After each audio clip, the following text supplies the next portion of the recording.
नमस्कार सर्व स्वामी भक्तांना, तुमचं स्वागत आहे माझ्या चॅनलमध्ये soul journey with Shri Swami Samarth. तर आजचा स्वामी संदेश आपण बघणार आहोत. त्या अगोदर सगळ्यांनी कमेंटमध्ये श्री स्वामी समर्थ या नामाचा गजर करायचा आहे. सगळ्यात पहिला जो संदेश आहे तो हा आहे की कुठे ना कुठे ना तुम्ही प्रेम संबंधात ना खूप धोके बघितले आहेत. ज्या पण रिलेशनशिपमध्ये तुम्ही पडलात किंवा जे पण लोक तुमच्या आयुष्यात आले त्यातून तुम्हाला नेहमी दुःख भेटलं आहे आणि तुम्हाला एकटेपणात आत्ता पण तुम्ही एकटे आहात. तर कुठे ना कुठे स्वामी तुम्हाला हे सांगत आहेत की ती व्यक्ती आणि जे काही तुमच्या आयुष्यात झालं आहे प्रेमसंबंधात ते स्वामींची योजना खूप वेगळी आहे तुमच्यासाठी. तर ती व्यक्ती तुमच्यासाठी बनलेलीच नव्हती. तर कुठला तरी एक नवीन व्यक्ती तुमच्या आयुष्यात येत आहे जो ज्या पद्धतीचं प्रेम तुम्हाला पाहिजे, ज्या पद्धतीचं तुम्हाला रिस्पेक्ट पाहिजे, आपुलकी पाहिजे, तर त्या सगळ्या गोष्टी तुम्हाला भेटणार आहेत. ही व्यक्ती तुम्हाला कुठल्या एक कॉमन फ्रेंडच्या थ्रू सुद्धा भेटू शकते किंवा मग तुम्हाला नातेवाईकांकडून, जर तुम्ही लग्नासाठी पण स्थळ बघत आहात तर अशी कुठली व्यक्ती तुमच्या लाईफमध्ये येणार आहे जी सोलमेट म्हणजे काय, तर पूर्णपणे तुम्ही डोळे मिटून त्या व्यक्तीवरती विश्वास ठेवू शकता अशी कुठली एक व्यक्ती तुमच्या आयुष्यात येणार आहे आणि तुमच्या आयुष्यात पूर्ण 360 डिग्री त्याचं परिवर्तन तुम्हाला दिसणार आहे प्रेमसंबंधात. म्हणजे त्या व्यक्तीबरोबर तुमचं लगेच लग्नही होऊन जाईल. तुम्हाला स्वप्नासारखं वाटेल की हे सगळं काय झालं आहे झटपट.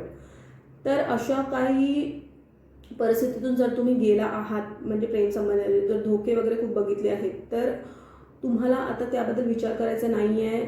जे झालेलं आहे त्याला विसरून जायचं आहे आणि तुम्हाला, बिकॉज इथे बघा डेथचं कार्ड आहे जे शो करतं की ट्रान्सफॉर्मेशन आणि नवीन परिवर्तन. तर नक्कीच नवीन परिवर्तन तुमच्या आयुष्यात प्रेम संबंधात किंवा मग तुमचं लग्नही झालं असेल आणि कदाचित तिथेही तुम्हाला खूप त्रास सहन करावा लागला, तुम्ही एकटे आहात, तर तिथेही ना कुठलं तरी असं एक व्यक्ती तुमच्या आयुष्यात येणार आहेत ज्याच्या थ्रू तुम्हाला ना खूप चांगलं वाटेल. म्हणजे एक कंपॅनियनशिप, एक जी रिस्पेक्ट, जी भावना तुमच्या मनात होती, तुम्ही नेहमी दुसऱ्यांना प्रेम दिलं, तुम्ही नेहमी दुसऱ्यांवरती आपुलकी दाखवलीत किंवा जे काही तुम्ही तुमच्या पद्धतीने केलं तेच तुम्ही एक्सपेक्ट केलं समोरच्याकडून, म्हणजे काय तर अपेक्षा ठेवली की समोरचं सुद्धा तुम्हाला तसंच रिस्पेक्ट देईल, तसंच प्रेम करेल, पण तुमचं नेहमी मन दुखवलं गेलं आहे, नेहमी तुम्हाला डिसरिस्पेक्ट केलं गेलं आहे, नेहमी तुम्हाला कुठे ना कुठे त्रास दिला गेला आहे प्रेम संबंधात. तर स्वामी आता तुम्हाला हेच सांगत आहेत ना की जरासा धीर धरा, कारण जे काही तुमच्या आयुष्यातून स्वामींनीच ते काढलेलं आहे, कारण काहीतरी नवीन देण्यासाठी. जर स्वामी तुम्हाला हे सांगत आहे जर काहीतरी हिसकून घेतलं आहे तर ते काहीतरी चांगलं देण्यासाठी, तुमच्या आयुष्यात काहीतरी नवीन परिवर्तन येण्यासाठी आणि ह्या सगळ्या गोष्टी तुम्हाला प्रिपेअर करण्यासाठी होत्या, तुम्हाला काहीतरी घडवण्यासाठी होत्या. की काय की प्रेम हे आंधळं नसतं. प्रेमावरती कोणावरतीही विश्वास ठेवणं हे योग्य नाही आहे, कारण तुम्ही तेच करत गेलात. तुम्ही सगळ्यांवरती विश्वास ठेवत गेलात पण सगळ्यांनी कुठे ना कुठे तुमचा विश्वासघात केलेला आहे आणि त्यामुळे तुम्ही दुखावलेला आहात, एकटे आहात. कुठे ना कुठे प्रेमाबद्दल तुम्हाला सतत जी काळजी सतवत असते तर ती आता कुठे ना कुठे दूर होताना दिसत आहे, कारण तुमच्या आयुष्यात असं कुठलं, आणि कदाचित हे लवकरात लवकर पण होईल. म्हणजे 1-1.5 वर्षाच्या आतमध्ये या सगळ्या गोष्टी होतील. मॅक्स टू मॅक्स 2 वर्षाच्या आतमध्ये या सगळ्या गोष्टी तुम्हाला घडताना दिसतील. तर हे मोठं परिवर्तन तुमच्या आयुष्यात येत आहे. कदाचित हे थोड्या हफ्त्यांमध्ये पण होऊ शकतं, हा पण संकेत इथे एक दिसत आहे. आणि हे काही कुठलं ना परिवाराच्या थ्रू पण येताना दिसत आहे. म्हणजे जर खरोखर तुम्ही खूप आतुरतेने लग्नासाठी स्थळ बघत आहात आणि ते कुठे ना कुठे जुळून येत नाही आहे तर तेही येताना दिसत आहे. तुमचं किंवा कुठलं पूर्वीचं कुठलं जुनं मित्रमैत्रिणी होत्या त्याच्या थ्रू पण काहीतरी जुळून येताना दिसत आहे.